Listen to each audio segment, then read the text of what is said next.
Exactly. And it's something, yeah, like that. It's something that we all have access to, this knowledge. It's just like I said, like Esther Hicks somehow has jammed the door open. I think once you're awake and you're living in the dream of fear and lack and conservatism and, you know, once you're living in that, you forget the other. It's like ether. It just goes away like mist. But when you have access to that, like I did this morning, you know, just waking and thinking about all these things, you realize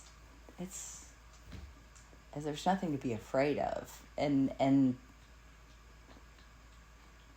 there's really, so much to learn and to teach. And it really does make logical sense, even if you had no concept of God or you didn't believe in God, but just as a, quote, for lack of a better word, scientist looking at the universe, and you looked, just sat and looked, and you said, okay, there's flowers in the field, and there are trees, and there are squirrels, and there are rabbits.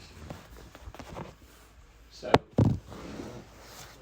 that tree is supplied for, those flowers are supplied for, and yet here I am, apparently, maybe, for lack of a better word, a more evolved form, or at least a more complex form. I don't know. So yeah, I don't even know if that's true. I mean, to our understanding. I don't know what word to use, but I mean.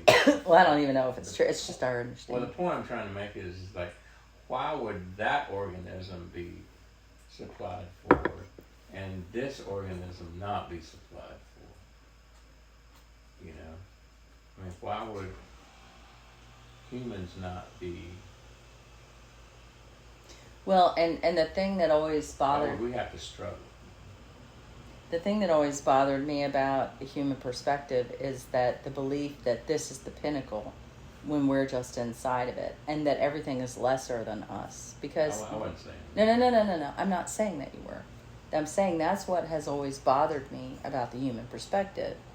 It's this inability to realize that other organisms may be having the same experience that we're having and think we're lesser because they have access to something we don't seem to have access to.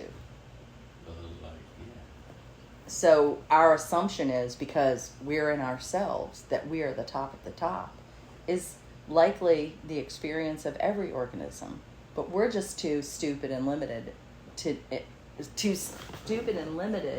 realize that we may be the best at being humans, and that's why we're humans, but that doesn't mean we're the best of the best and the top of everything. I mean, dogs are the best at being dogs, cats are the best at being cats, and they undoubtedly, we're learning more and more about dogs, have access to stuff we don't seem to have access to. So in their minds, you know, maybe we're the tools. Maybe it's like, oh, humans can't, they don't have all of that we have, you know. I mean, obviously we're the most evolved organism. Evolution, we're the most evolved organism by our measure. Well, of course, then we would be. And Kenzie's the most evolved of that species.